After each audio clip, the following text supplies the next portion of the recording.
qu'on entend par « nous », en effet, c'est une forme qui est aux frontières de ce qui concerne la linguistique et la politique.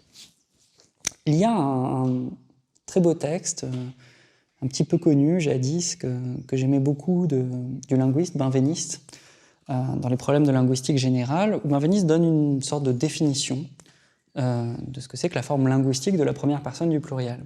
Ça m'avait beaucoup frappé, parce que Benveniste dit attention, ce qu'on entend généralement dans une langue par la première personne du pluriel, par nous, ce n'est pas, dit-il, un jeu quantifié et multiplié, donc ce n'est pas plusieurs fois jeu, ce n'est pas une agglomération de différentes premières personnes du singulier, c'est, dit-il, au-delà de la personne stricte, une forme, je crois qu'il emploie cette expression, une forme amplifiée au contour vague.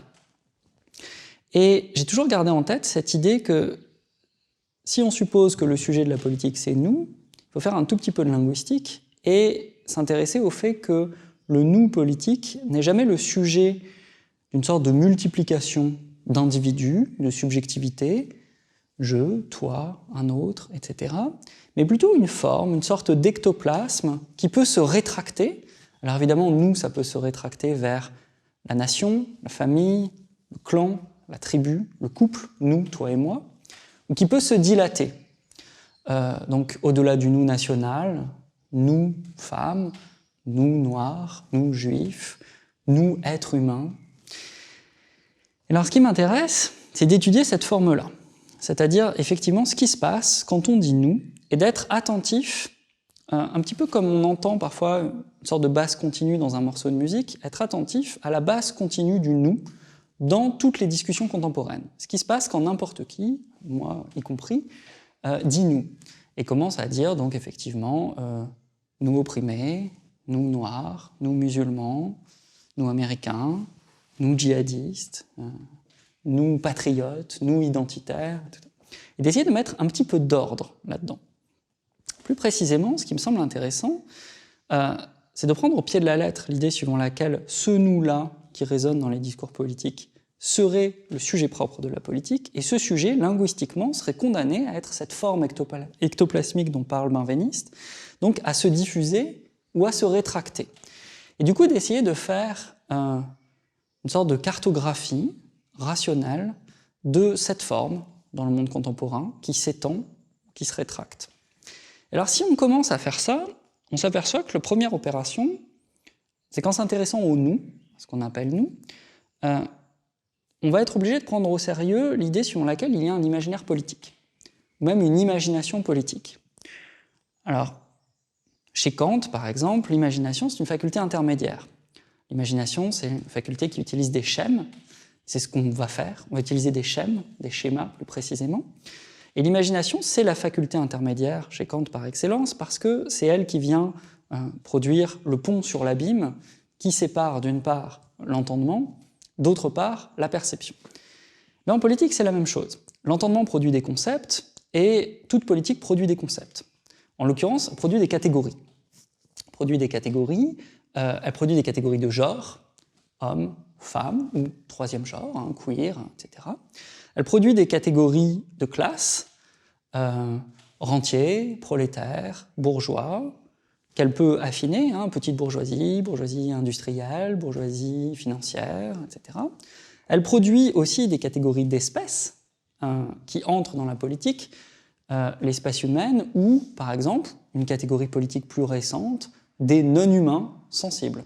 On lutte pour le droit d'autres mammifères supérieurs que les êtres humains. Donc, l'entendement politique produit des concepts, produit des catégories, catégorise le réel. Et d'autre part, la politique concrète a affaire, évidemment, dans sa perception du monde, à des individualités. Des individus, des formes de vie singulières. Entre les deux, il me semble qu'il y a de la place pour un imaginaire politique.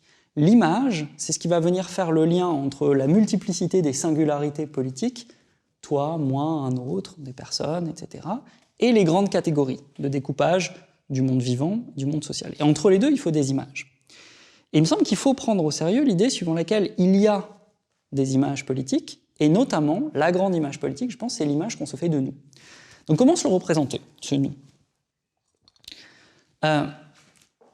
Il me semble que généralement, l'imaginaire politique se représente, nous, à la manière d'un cercle, c'est-à-dire d'une figure qui, de la façon la plus simple qui soit, définit un intérieur et un extérieur. Nous et vous, nous et eux.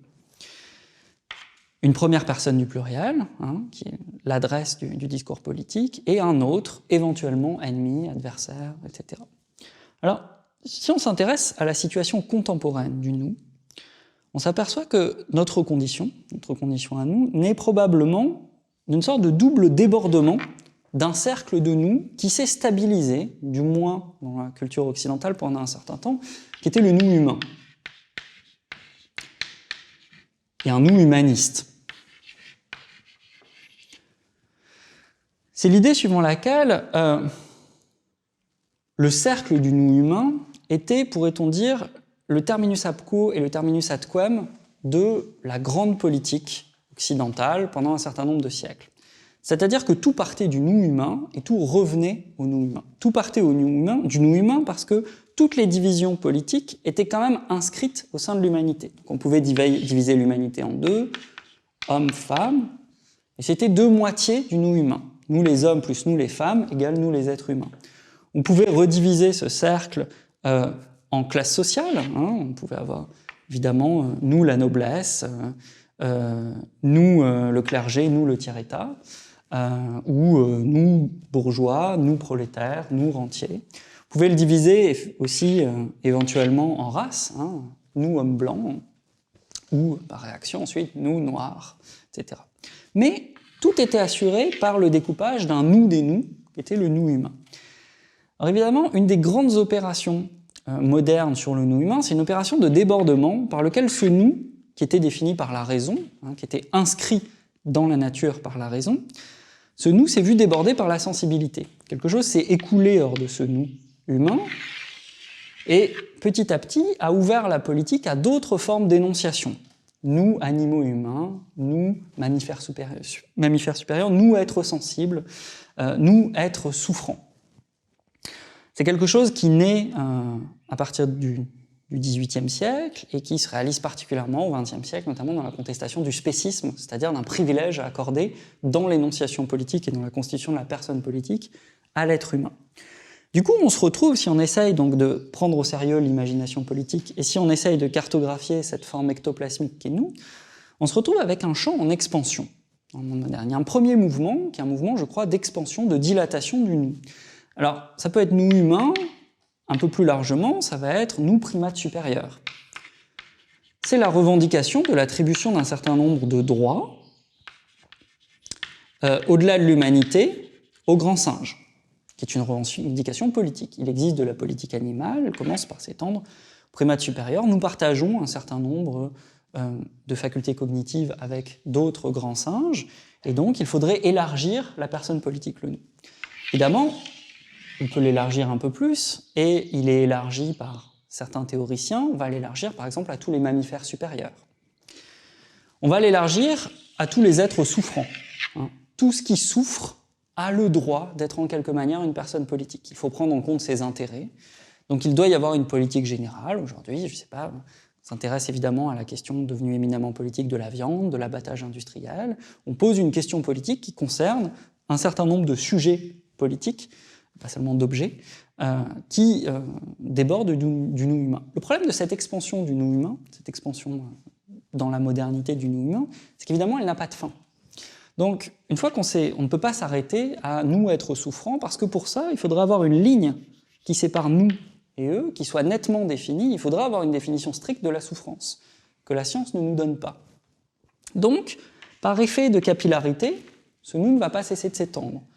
On va trouver aujourd'hui, par exemple, dans un certain nombre de politiques écologistes, de deep ecology, un nous qui va engager l'ensemble de la biosphère. Ou, je ne sais pas, devient un sujet politique Gaïa, par exemple. La Terre, donc l'ensemble du vivant, plus largement, devient un sujet politique.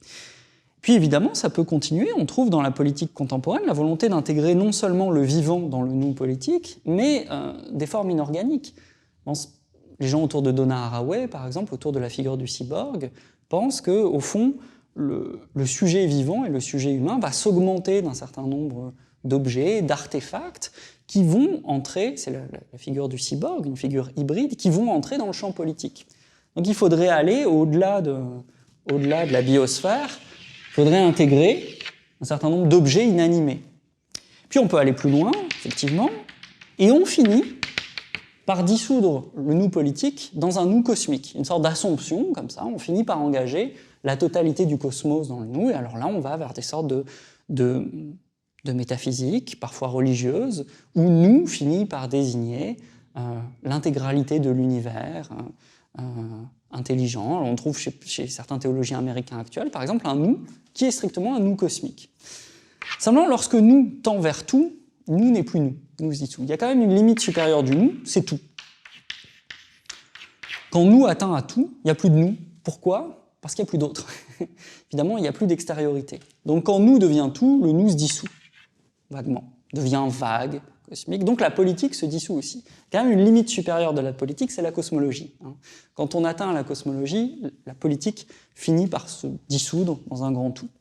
Puis il y a le deuxième mouvement moderne de cette forme ectoplasmique, c'est cette fois le mouvement de rétractation. Si on suit la forme linguistique de Benveniste, c'est une forme au contour vague, le nous, qui peut se rétracter aussi. Et alors là, on tombe évidemment sur une des conditions politiques majeures du XXe siècle, qui est l'énonciation d'un certain nombre de nous au nom de minorités. C'est-à-dire produire une politique qui, en deçà du nous humain, s'énonce au nom d'un sujet dominé, opprimé, de genre, de classe, de race, qui va rétracter le nous politique. Donc évidemment, le nous femme féministe, mais ça a pu être ensuite, dans une part du féminisme, en deçà du nous femme, ou légèrement différemment un nous lesbienne, par exemple, chez Monique Wittig, nous les lesbiennes, nous homosexuels. Ça peut être évidemment le nous de classe marxiste, ou, à mon sens, aussi, par exemple, un nous qui est très important au XXe siècle et souvent négligé, qui est le nous générationnel, le nous d'âge. Même si Bourdieu disait que la jeunesse n'était pas une catégorie politique, il n'empêche que beaucoup de propositions politiques ont été énoncées au XXe siècle au nom de nous la jeunesse. Et on pense à un certain nombre de slogans classiques qui se cristallisent autour de mai 68 et de la contre-culture. Et alors là, on se retrouve devant, à mon sens, un problème d'imaginaire politique contemporain essentiel, qui est que on a une forme ectoplasmique qui peut s'étendre jusqu'à tout, au risque de se dissoudre, et on a une forme qui peut se rétracter vers des minorités, en deçà de l'humain, jusqu'à se contracter, à devenir extrêmement intense, mais aussi extrêmement réduite. Et on peut aller, donc, je disais, vers un nous tribal, un nous clanique, vers le nous du couple, voire même, c'est sans doute un des acquis de la modernité, vers un nous qui se confondrait avec le jeu. Les grandes intuitions modernes, à la charnière du XIXe et du XXe siècle, qu'on trouve chez Paul Valéry, par exemple, qui en germe de toute manière chez Freud, et puis qu'on va retrouver, dans sa des poètes, chez Michaud, par exemple, il y a souvent ça, c'est l'idée que le jeu est en fait un nous caché. C'est-à-dire que dans tout moi, il y a un nombre infini de moi possibles qui fourmillent sous la peau de la personne et qui sont contractés par la force de répression sociale, mais il y a une sorte de pulvérulence du moi qui, lorsque l'œil s'exerce à s'approcher suffisamment de la personne, il y a en fait une esquisse et qui produit une multiplicité de jeux derrière jeu. Donc jeu est aussi un nous. Mais il y a quand même une limite inférieure qui est sinon la personne, du moins la personnalité. Même s'il y a esquisse, il y a quand même une limite inférieure du nous et de la contraction possible de cette forme politique. Donc dans un premier temps, on se dit voilà, la politique, c'est ce qui est ouvert dans ce champ entre la contraction extrême sur la personnalité et la dilatation dans le tout. C'est cette forme ectoplasmique qui peut se dilater à l'extrême jusqu'au cosmique, se contracter à l'extrême jusqu'à l'intime. Il y a quand même une première règle de l'imaginaire politique qui se dégage quand on fait ça, c'est que plus le nous s'étend, moins il est fort, plus il perd en intensité. Plus le nous se rétracte, plus il est intense. Et donc il y a quand même une sorte de fonction inverse entre extension et intensité de la personne politique. Alors si on s'intéresse à ce mouvement-là, on pourrait dire le nous moderne, c'est celui qui petit à petit a fait sauter la sorte de sécurité du nous humain qui représentait une équation magique entre intensité et extension du nous. Le nous humain, assuré d'une extension ferme, limitée du nous politique, il n'y a pas de politique hors de l'humanité, mais tout ce qui est dans l'humanité est politique. Et en même temps, une forme d'intensité maximale, c'est-à-dire aucun nous n'est plus fort que le nous humain. Toute division sectaire du nous humain, comme chez Rousseau, toute partie à l'intérieur du nous humain est plus faible que le nous humain. Ce que révèle la modernité, c'est que ceux qui ont pensé que cette formule magique les assurerait contre la dilatation ou la contraction du nous, se sont trompés parce que ce qu'ils n'ont pas vu, généralement, c'est la question animale. C'est-à-dire qu'ils n'ont pas vu qu'en s'assurant d'un nous humain fortifié, comme ça, sécurisé, ce qu'ils perdaient, c'était, au fond, la sensibilité animale, la personne animale, l'impossibilité de faire de la politique animale. Donc on a une première condition dynamique du nous moderne, qui est une libre condition. L'imaginaire politique est tel que, me semble-t-il, il peut se contracter à l'extrême ou se dilater à l'extrême. Et alors là, apparaît le problème fondamental, contemporain, de représentation de ce qu'on appelle nous. Ce problème, je vais faire rapidement. Ce problème, il tient, je crois, à l'impossibilité de se représenter sur un même plan toutes les divisions possibles de cette forme. Il tient à une question récurrente dans l'espace politique contemporain qu'on appelle parfois la question de l'intersectionnalité.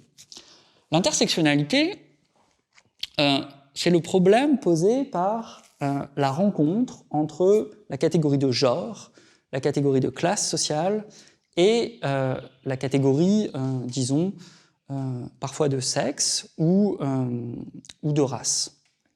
Que se passe-t-il à l'intersection entre ces catégorisations de l'espace politique? Donc, comment faire pour penser, c'est quelque chose qui a émergé dans les années 80, comment faire pour penser la domination politique et pour faire la part de ce qui se passe pour une femme noire homosexuelle, par exemple, pour faire la part de ce qui revient à son identité de femme, ce qui revient à son identité noire et ce qui revient à son identité sexuelle.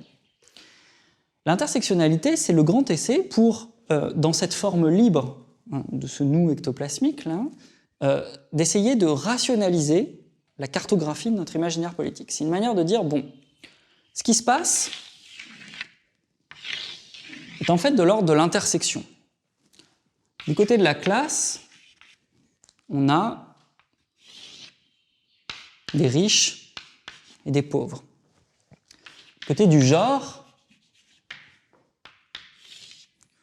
on a des hommes et des femmes. Et finalement, du côté de la race, on a du blanc et du non-blanc, par exemple noir. L'intersectionnalité, c'est un imaginaire politique qui, au fond, essaye, je crois, de renverser la marginalisation classique des identités, de dire, voilà, ce qui est marginalisé dans la politique moderne, c'est par exemple, évidemment, donc, la femme noire, pauvre. C'est elle qui vit aux marges de la société. En pensant l'idée d'intersectionnalité, on renverse ce qui était aux marges, devient au centre. C'est-à-dire que l'identité la plus riche, la plus intersectionnelle, c'est celle qui se trouve là, à ce croisement-là. Donc une femme, pauvre, noire. Ça permet de penser un certain nombre d'autres intersections, ça permet de penser, évidemment, par exemple, un homme noir, pauvre, etc., etc. Donc de faire une sorte de combinatoire, comme ça, des identités de classe, des identités de race, des identités de genre. Et de penser que nous est structuré de cette manière, par des intersections entre des grandes catégories, des grands concepts, par lesquels on découpe l'espace politique et l'espace social. Seulement, l'ennui de l'intersectionnalité, de ce modèle-là, au fond, c'est que, en renversant la polarité traditionnelle, certes, il a remis au centre ce qui était marginalisé, mais il marginalise ce qui était au centre. Le problème de ce modèle, si on y réfléchit, c'est qu'il est impossible de se figurer ce qu'est un homme blanc riche. Pourquoi c'est pas possible? Parce qu'il n'existe aucune intersection entre l'identité d'homme, l'identité de race, et l'identité de riche et l'identité blanche. Pourquoi c'est pas possible? Parce que c'est tout simplement un problème de topologie traditionnelle. C'est que lorsque vous faites trois ensembles, vous sacrifiez forcément une possibilité d'intersection. C'est-à-dire qu'il y a un sous-ensemble de chacun de vos ensembles qui ne pourra pas entrer en intersection avec les deux autres, nécessairement. Pourquoi ça m'intéresse? Ça m'intéresse parce que ça veut dire qu'à partir d'une simple métaphore dans la politique contemporaine, l'intersectionnalité. On produit en fait une image et que cette image a des effets politiques. Pourquoi elle a des effets politiques? Elle a des effets politiques parce que si on la prend au sérieux, on montre qu'on n'est pas capable de produire un schéma, un schème, une image qui permette de penser toutes les combinaisons possibles d'identité et de nous politiques sur le même plan. C'est pas possible, je crois, parce que l'illusion est qu'on se représente, et on se le représente de plus en plus, je crois, dans l'espace contemporain, un espace unique dans lequel on pourrait traiter la race, le genre, la classe. Je crois que la seule solution pour se sortir de ce type de problème, c'est de décoller les uns les autres. C'est de comprendre qu'en fait, ce qui se passe quand on dit « nous », dans le monde contemporain, c'est qu'à partir de cette forme libre, ectoplasmique, comme ça, on se représente en fait différents plans et qu'il faudrait se figurer non pas un espace, un seul espace sur lequel on catégoriserait comme ça la classe, la race, le genre, etc., mais un certain nombre d'espaces feuilletés, c'est-à-dire un espace où on découperait la classe, on dirait nous riches, vous pauvres, vous riches, etc. Un autre espace sur lequel l'espace racial serait caractérisé, un autre espace sur lequel les divisions de genre seraient catégorisées ou les divisions sexuelles, etc. Donc ce qu'il faudrait imaginer, en fait, c'est un empilement de calques, comme des transparents, sur lesquels les divisions sociales seraient tracées et pourraient sans cesse glisser les unes sous les autres. Donc, je crois que la meilleure image pour se représenter le nous contemporain, c'est se représenter la désolidarisation d'un espace politique unique qui était assuré en fait par le nous humain. Parce que vous voyez, ce qui s'est passé, c'est qu'on pouvait tout penser sur un même plan tant qu'on était sûr que tout était compris par un nous des nous, un nous humain. La condition du nous contemporain, c'est que cette forme devenue libre et instable s'est constituée sur des plans différents. Et en fait, la politique contemporaine, profondément, consiste en un choix, un ordre de priorité de ces calques. Celui qui va choisir comme calque de priorité la classe, par exemple, va être par exemple un néo-marxiste qui va continuer de penser qu'il découpe prioritairement la société entre prolétaires et bourgeois, ou entre prolétaires et possédants et capitalistes. Il va admettre qu'il y a d'autres types, à moins d'être vraiment un marxiste absolument borné, etc., il va admettre qu'il y a d'autres types de division de l'espace social. Il va admettre la question sexuelle ou la question raciale, mais il va la rendre secondaire, c'est-à-dire qu'il va faire passer par-dessous un calque sur lequel il va découper l'espace social en noir et en blanc, mais il va toujours interpréter ce découpage racial à partir de son calque prioritaire de découpage du réel, qui va être un calque de classe. Donc lorsqu'il va y avoir des luttes raciales, il va dire oui, bien sûr qu'il y a des rapports de force, par exemple entre blancs et noirs aux États-Unis, etc. Mais ces rapports de force, regardez, si je mets par-dessus le calque de classe, on peut les ramener à des rapports de classe. Oui, bien sûr, la question de la domination masculine est importante, etc. Mais à chaque fois, il va les rapporter à un calque prioritaire qui va être le calque de classe. Alors que, c'est ça qui est intéressant, quelqu'un qui aura le même type de découpage du nous politique va parfois changer l'ordre de priorité de ces calques, le calque signifiant rien d'autre que une sorte de surface imaginaire d'interprétation de l'intégralité du monde social. Celui qui va racialiser la politique va dire oui, bien sûr qu'il y a des luttes de classe, il va admettre les luttes de classe, etc., mais il va les racialiser, c'est-à-dire qu'il va les rapporter ultimement à un découpage racial. Et donc la question de l'imaginaire politique contemporain se ramène à cette question d'ordre de priorité de calque. Comment est-ce que deux personnes qui ont pourtant le même type de découpage de l'espace social, qui localisent de la même manière la domination, qui est dominant, qui est dominé, vont pourtant devenir ennemis parce qu'ils ne vont pas prioritairement choisir de lire l'espace social en termes raciaux, en termes de classe, en termes de genre. Pourquoi? Parce que ces calques se sont désolidarisés les uns des autres, parce qu'ils ne peuvent plus tenir dans l'espace unique du nous des nous humains. Il faudrait rajouter par exemple un calque qui serait un calque d'espèce. Un militant antispéciste admettra qu'il y a des luttes de classe ou des luttes raciales ou des questions de genre, mais il rapportera tout ultimement à une division en termes d'espèces, et il ramènera tout à la question spéciste. Par exemple, on peut tout à fait entendre qu'un militant vegan contemporain va prioritairement découper l'espace social et l'espace des luttes politiques suivant la question de la consommation de viande et de la souffrance animale. Et un autre militant politique peut très bien recouvrir son calque politique en lui disant « mais regarde, il y a quand même un problème qui est que la majorité des véganes sont socialement situés, c'est-à-dire que tu as produit un découpage de l'espace social et ceux qui pour toi sont du côté de l'émancipation, comme par hasard, Si par-dessus, on met un calque de lecture de l'espace politique, il se situe dans les classes supérieures. Donc attention, tu es en train de reproduire une forme en contestant une domination sur un plan, tu es en train de reproduire un jeu de domination sur un autre plan, un jeu de domination sociale. Et donc, il me semble que pour interpréter la situation, la condition politique contemporaine, il faut admettre qu'il n'y a plus d'espace de découpage unique. C'est le premier point. Le deuxième point, il faut admettre que les questions sont devenues des questions de priorité, d'ordre de découpage. Et que la politique consiste désormais à savoir que si on prend un plan de découpage prioritaire, en se rendant lucide sur un plan, on se condamne à s'aveugler sur un autre plan. C'est-à-dire celui qui va se rendre lucide sur les luttes de classe va s'aveugler en grande partie sur la question religieuse, ou sur la question raciale, ou sur la question, la question du féminisme, la question de genre, ou la question spéciste. Celui qui va se rendre lucide sur la question spéciste va en grande partie s'aveugler sur la question sociale, etc. Et que du coup, le politique devient une question d'ordre de priorité entre lucidité et aveuglement.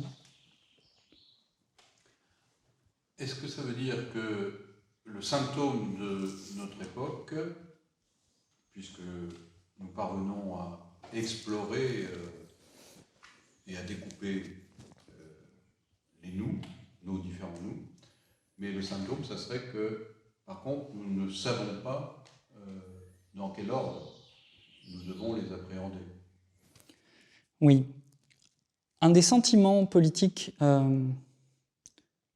les plus prégnants de l'époque, et qui, je crois, indique une forme de sortie du XXe siècle, c'est un sentiment de renversement ou de prise à revers que beaucoup d'entre nous ont déjà expérimenté, par lequel on est certain, par exemple, mettons qu'on englobe dans nous, temporairement, nous les progressistes, disons nous progressistes, on peut avoir le sentiment d'être du côté du progressisme, d'être du côté de la lutte contre de la domination, et être très soudainement pris à revers par un autre type de découpage du monde qui nous désigne soudain comme faisant partie de l'autre camp, du camp des dominants. Ça a été le cas pour une grande partie des féministes qui ont fait cette expérience-là. C'est-à-dire que, étant sûres que dans leur calque de découpage, elles arrivaient à produire une cartographie de la domination à partir d'une interprétation en termes de genre, en termes de sexualité, elles ont été prises, certaines en tout cas, ont eu le sentiment d'être prises à revers lentement, à partir des années 80, par la question coloniale et post-coloniale.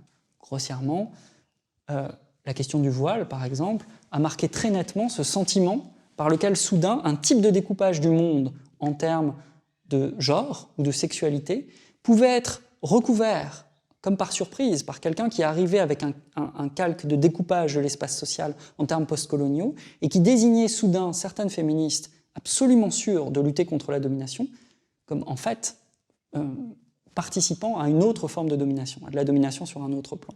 Donc la question de la priorité, c'est le sentiment ouvert par ce libre jeu d'un nous dont la stabilisation humaniste n'a pas réussi dont la stabilisation humaniste a sauté à un moment.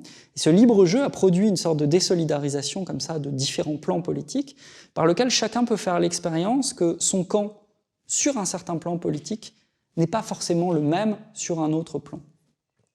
Et évidemment, il y a ce sentiment très désagréable d'être sans cesse pris à revers. Or, les progressistes ne sont pas les seuls à être pris à revers. Un réactionnaire, un fasciste, n'est pas à l'abri d'être pris à revers. Par exemple, sur la question des minorités sexuelles, je pense que beaucoup de militants d'extrême droite ont été très surpris en Europe, à partir des années 80-90, de voir que leur homophobie s'est trouvée prise à revers par la question stratégique qui s'est posée à un certain nombre de partis populistes ou de partis d'extrême droite en Europe, qui était, la question politique prioritaire devenant l'islamophobie, ou la lutte, en tout cas, contre un certain nombre de populations post-coloniales, etc., on allait prendre à revers l'homophobie traditionnelle de l'extrême droite, et on allait passer une alliance avec les minorités sexuelles, on a appelé ça l'homonationalisme, et du coup, certains militants d'extrême droite pouvaient se retrouver désagréablement surpris en voyant que, comme les progressistes, ils étaient aussi pris à revers. Ils se retrouvaient ironiquement du côté des minorités sexuelles contre la barbarie homophobe, musulmane, etc., etc. Donc pour des questions de stratégie, plus aucun camp n'est assuré de son découpage. Il fait l'expérience petit à petit que son découpage ne vaut que sur un plan catégoriel. Le découpage de classe n'assure pas le marxiste, qui est progressiste du point de vue de la classe, d'être progressiste du point de vue du genre et des luttes féministes. Il n'assure pas non plus d'être progressiste du point de vue de la race. C'est un reproche qui a été fait très, très vite aux militants communistes de négliger la question raciale et d'être colorblind, d'être aveugle à la question de la couleur. Pourquoi ? Parce qu'ils avaient enfoui leur calque de couleur bien en dessous du calque de classe. Et évidemment, je crois qu'il y a deux lignes qui se dégagent de ce point de vue-là, dans le contemporain. Il y a ceux qui pensent qu'ils sont encore en mesure de prouver que leur calque d'interprétation du nous politique est fondé en nature, en quelque manière, qu'ils sont capables de montrer que leur calque prioritaire est absolu et qu'il correspond exactement à la réalité qu'ils décalent, la réalité sociale et politique qu'ils décalent par en dessous. Ce serait par exemple l'exemple d'un marxiste qui serait assuré que, ultimement, toutes les différences entre nous et vous, nous et eux, sur les autres plans, se ramènent à des différences de classe. Ce qui suppose une sorte de réductionnisme, hein, c'est-à-dire qu'on admet que la question raciale, à un moment ou à un autre, se dissout dans la question sociale. Et un autre camp, qui va être qualifié par le premier généralement de relativiste, qui va admettre la diversité des plans de domination, ou des plans de lutte politique, et donc la diversité des nous, qui va admettre donc que la subjectivité politique se constitue avec des formes schizophrènes, où ce que nous sommes sur un plan ne nous assure pas de ce que nous sommes sur un autre plan. C'est celui qui va désolidariser la question sociale de la question raciale. Pas complètement, mais en partie. Qui va admettre qu'il ne peut pas réduire la question raciale à la question sociale, qu'il ne peut pas réduire la question de genre ou la question des luttes sexuelles ou la question spéciste à la question de classe, par exemple. Et cela vaut évidemment pour chacun des plans. Tous les imaginaires politiques ne se ramènent pas à un nous. Tu le remarques toi-même, la République, c'est tous et personne. C'est pas nous. Oui. D'abord, l'irruption du nous sur la scène politique est quand même un trait de la modernité. La plupart des grands textes de théorie politique, avant le XVIIIe siècle, se font à la troisième personne. Il est question du souverain, il est question de la République, il est question du bien commun. Le sujet est très rarement la première personne du pluriel, ni dans la politique d'Aristote, ni dans la République de Jean Bodin, ni dans Le Prince de Machiavel, ni dans la plupart des grands récits politiques qui étaient faits à l'usage, par exemple, des souverains, y compris en Chine. L'irruption de la question démocratique moderne à partir du XVIIIe siècle, d'une part, et d'autre part, la transformation des supports du discours politique, le journalisme, les pamphlets, les manifestes, la possibilité de l'imprimerie, tout simplement, va changer la personne politique. La politique, effectivement, commence à s'énoncer au nom de nous, essentiellement au XVIIIe siècle, à partir du XVIIIe siècle. Le sujet politique devient nous à ce moment-là. Il faudrait presque plus parler, plutôt que de la question de la démocratie moderne, à mon sens, il faudrait plus parler de la question de l'irruption moderne du nous sur la scène politique. C'est presque une question plus importante, le nous, que la démocratie. Et de ce point de vue, par exemple, on peut effectivement s'interroger sur la question de l'énonciation républicaine en France. On sait que la Constitution américaine commence par « nous, le peuple ». Pas la Constitution française. Aucune des constitutions des 5 républiques françaises n'a été énoncée à la première personne du pluriel. Elle s'énonce à la troisième personne. Alors il y a là peut-être un trait doublement spécifique de la politique française.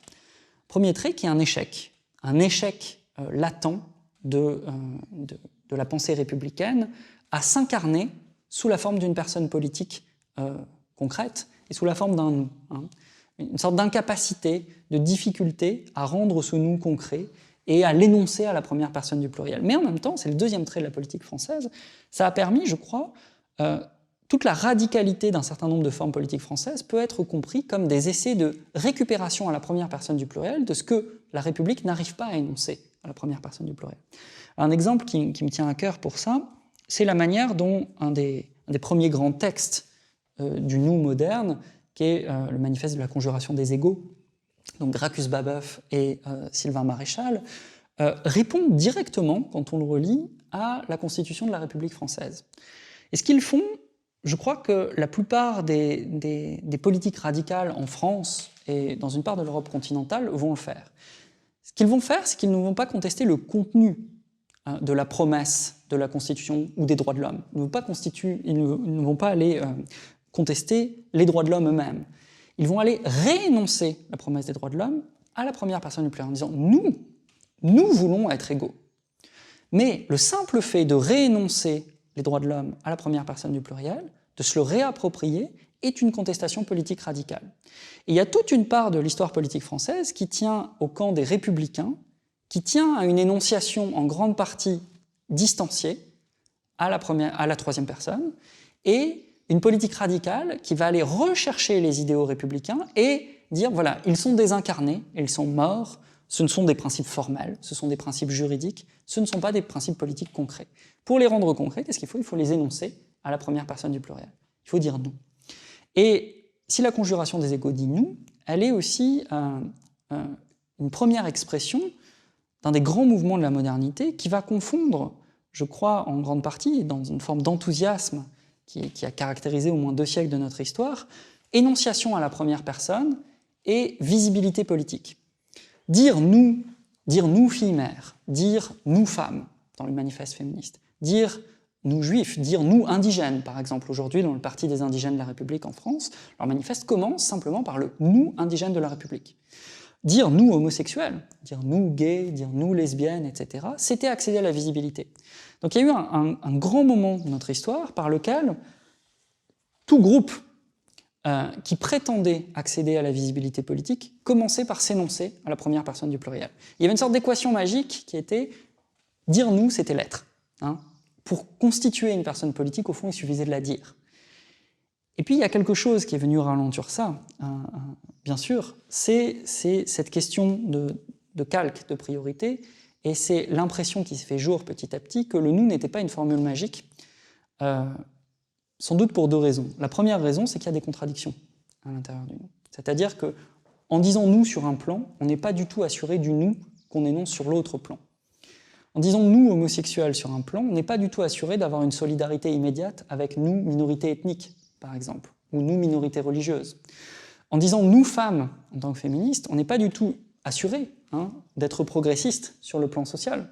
C'est une vieille question. Rosa Luxembourg, déjà, écrivait en grande partie contre les féministes bourgeoises, en disant « c'est la question de la priorité de la solidarité que posait Rosa Luxembourg. Faut-il être d'abord solidaire avec les ouvriers ou solidaire avec les femmes ? Les femmes ouvrières, comment doivent-elles choisir leur identité ? Comment doivent-elles arbitrer entre une lutte politique et une autre lutte politique ? Le problème, c'est qu'en disant strictement « nous, ouvriers », en endossant strictement la question de classe, elle risque de laisser passer la question de la domination masculine qui, évidemment, pénétrait la classe ouvrière aussi, concrètement dans la répartition des tâches, etc. C'est une question qui s'est reposée pour un certain nombre de militantes noires américaines des droits civiques. Dire « nous noirs » contre « nous blancs », c'était se désolidariser aussi des femmes blanches, et donc perdre quelque chose de commun que les femmes noires avaient avec les femmes blanches contre les hommes blancs et les hommes noirs. Donc est apparue petit à petit cette espèce de stratification des « nous ». Donc il y a un premier moment moderne où la politique se dit au nom de nous, puis il y a un moment d'énonciation de la minorité aussi, où pour accéder à la visibilité, pour devenir une personne politique, la minorité dit « nous » et accède ainsi à l'espace politique, et puis il y a le moment de la contradiction. Il y a le moment où, dans l'imaginaire politique, on voit bien qu'on n'arrive plus à se représenter sur un même plan tous les « nous ». C'est plus possible. Donc ce sont des plans, comme ça, qui viennent se chevaucher et qui produisent une identité politique de trouble, en grande trouble, voire schizophrène. Celui qui appartient à tel nous sur un plan appartient à l'autre camp sur un autre plan. Celui qui était absolument sûr d'être du bon côté dans la lutte des classes est peut-être du mauvais côté dans la lutte des races. De facto, comment faire pour empêcher la guerre de nous contre nous ? Il y a peut-être un moyen, en effet, de reformuler la vieille expression hobbesienne chez Hobbes, la lutte de tous contre tous, c'est l'état de nature. Il est possible qu'on soit entré dans la lutte de nous contre nous, dans la guerre de nous contre nous. Puisque les nous se désolidarisent, effectivement, il n'y a plus de solution magique, et les nous se chevauchent et produisent une sorte d'espace chaotique impossible à réconcilier.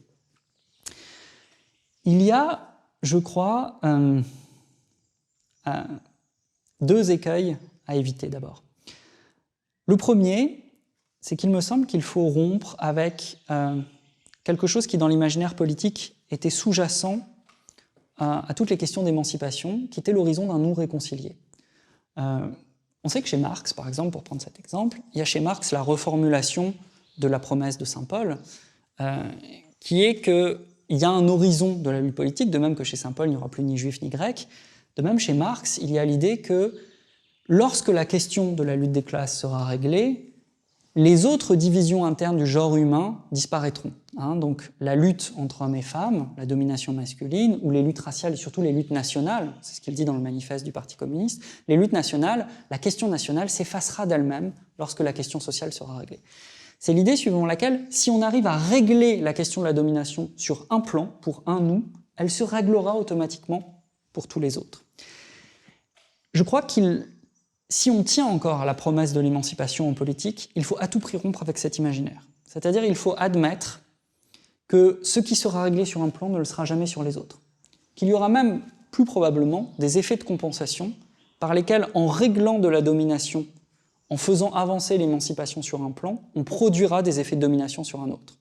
La question étant de savoir comment rester progressiste, comment encore croire au progrès et à l'émancipation, en admettant qu'il n'y a pas d'horizon de réconciliation de nous dans la lutte pour l'émancipation.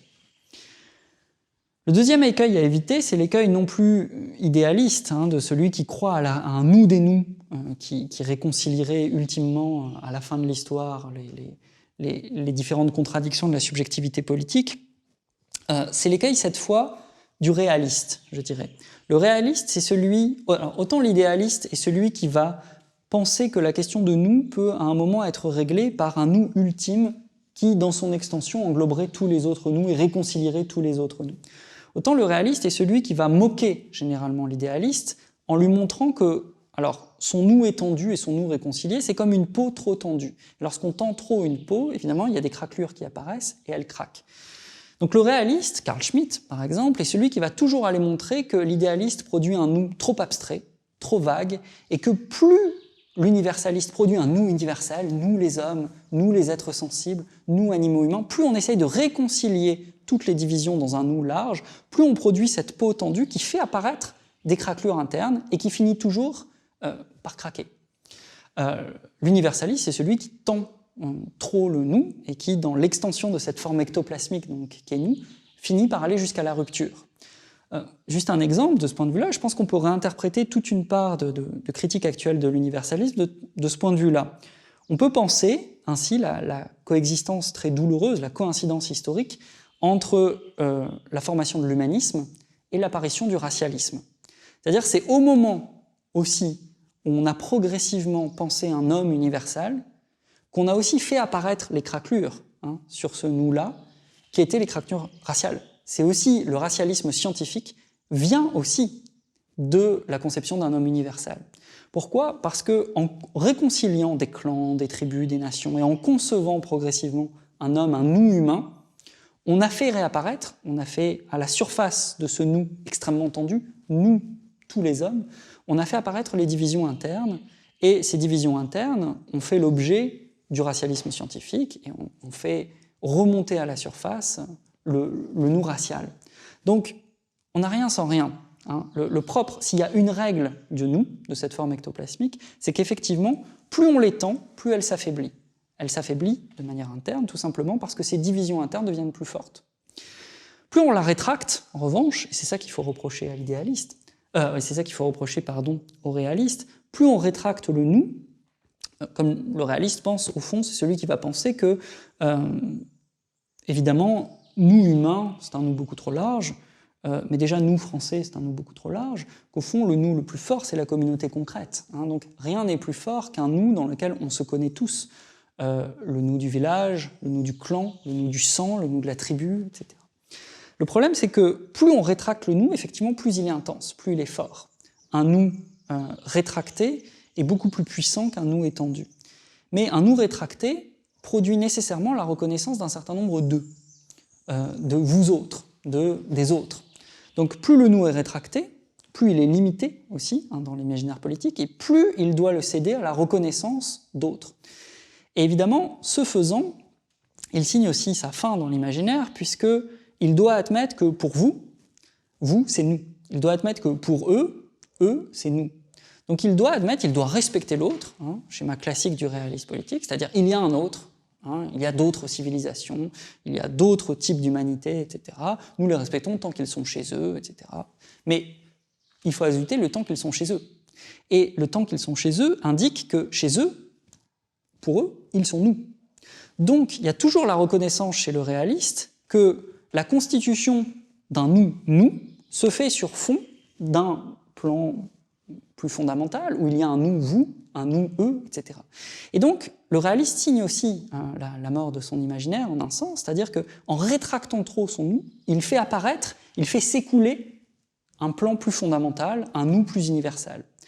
L'universalité du nous, elle s'éprouve en fait, et c'est le paradoxe, lorsqu'on la nie. C'est chez le réaliste, c'est chez celui qui rétracte le plus la subjectivité politique, que se révèle en fait l'universalité du nous. Inversement, c'est chez l'universaliste qui étend à l'extrême le nous que se révèlent les craquelures, les divisions internes des nous particuliers. Donc la première leçon, je crois, c'est qu'il faut accepter, si on veut continuer à se penser comme nous qui tenons à l'émancipation, nous progressistes, il faut accepter que nous est une forme ectoplasmique non seulement dans l'espace, mais dans le temps aussi. Qu'il y a un prix à payer, qu'il n'y a pas de solution miraculeuse, il n'y a pas de formule magique de nous, c'est-à-dire qu'on ne produira jamais une intensité maximale de subjectivité politique pour une extension maximale de subjectivité politique. Donc il faut accepter que c'est une forme errante. La question étant, voilà, comment faire pour rester progressiste, comment faire pour continuer à lutter contre la domination, en sachant qu'on ne le fait plus sous l'horizon d'un nous réconcilié, ni d'un nous qui serait un nous universel, qui réglerait définitivement la question du nous des nous, ni d'un nous extrêmement intense, réduit sur le clan, sur la tribu, qui produirait une intensité maximale de communauté politique. Donc ni rétractation absolue, ni diffusion absolue. Il faut accepter que le nous est un sujet politique errant entre l'un et l'autre, et que nous sommes condamnés à, par exemple, produire des nous émancipés qui, pour autant, auront des effets de domination. À produire un nous qui, réglant une question politique sur un plan, produira une inégalité politique sur un autre plan. Alors en même temps, puisque tu viens de dire « nous ne serons jamais réconciliés », tu maintiens ce qu'on pourrait appeler un horizon commun. Oui. À la fin, je suis effectivement attaché à un nous qui est celui qui est mis en minorité par l'époque. Je suis un universaliste contrarié. J'ai suffisamment conscience de ce que l'universel a produit comme effet de domination, comme effet d'autorité, pour savoir que si on veut reconstruire quelque chose comme un nous universaliste, il va falloir en passer par ce moment-là, par ce moment de critique. Ce que je crois profondément, c'est que le nous étant cette espèce de forme ectoplasmique, il y a au moins une règle qui est que le sujet de la politique fonctionne par compensation. Une des choses qui m'attriste le plus, le sentiment d'être le plus conscient possible, c'est de la manière dont l'histoire, au bout d'un certain nombre de décennies, elle a usé le nous universel, elle a usé le nous irénique, le nous voulons la paix, ou le nous sommes tous ceci ou cela, a été usé parce qu'il est devenu dominant. De ce point de vue, je pense que les années 80 ont fait beaucoup de mal. Par exemple, je pense le We Are the World, ce genre de nous irénique prononcé par des stars, des stars américaines extrêmement riches et tout ça. La question de l'énonciation, c'est qu'effectivement, on ne peut pas empêcher un certain nombre de nous émancipés d'être prononcés par des dominants. Et à partir du moment où ils sont prononcés par des dominants, ils sont usés. Et le nous de paix ou le nous universaliste a été usé, parce qu'il a été utilisé par des sujets dominants. Il a été utilisé à des fins parfois éducatives, parfois cyniques, ça dépend. Il a été utilisé par l'État, il a été utilisé par l'appareil d'État, il a été utilisé par les dominants, de façon générale. Donc j'ai conscience du fait que le nous, auquel je crois profondément, a été abîmé, et qu'il faut le reconstruire. Et que le meilleur moyen de le reconstruire, c'est d'entrer dans une période qui va être une période, à mon sens, de guerre de nous contre nous, une période où le particulier va l'emporter très largement sur l'universel, une période où Par exemple, on voit très bien, c'est intéressant, dans les productions qui sont faites pour les adolescents d'aujourd'hui, le grand thème politique, je pense à tout ce qu'on appelle le young adult, des choses comme Hunger Games, etc. Le thème, la phrase qui revient le plus souvent dans ces récits ou dans ces films, c'est « je fais ça pour les miens, je comprends ce que tu fais, toi tu es de l'autre camp, tu es pour les tiens ». Et c'est une sorte de litanie, hein, « my people, your people », les miens, les tiens, les miens, les tiens. Donc on va entrer dans une période du « les miens, les tiens ». C'est ça qui est appris, c'est ça. De la même manière que nous avons appris à être universalistes, hein, les enfants et les adolescents vont apprendre le particularisme, ils vont apprendre les miens et les tiens. Donc ils vont apprendre hein, instinctivement ces logiques-là. C'est déjà fait. Et c'est dans cette période-là, à mon sens, qu'il faut reconstruire une sorte de désirabilité d'un nous universel. Il faut être capable de le rendre de nouveau désirable. Il a été usé, comment le rendre désirable? Le répéter, simplement, hein, répéter le nous universel, ou le nous humain, ou le nous tous, ou le nous irénique, c'est une erreur. Ça fait ricaner, ça ne marche plus. Tout le monde maintenant a compris qu'il était le masque d'un nous particulier, d'un nous de domination. Quand tu dis nous hommes, en fait, c'est nous hommes blancs, mâles, etc.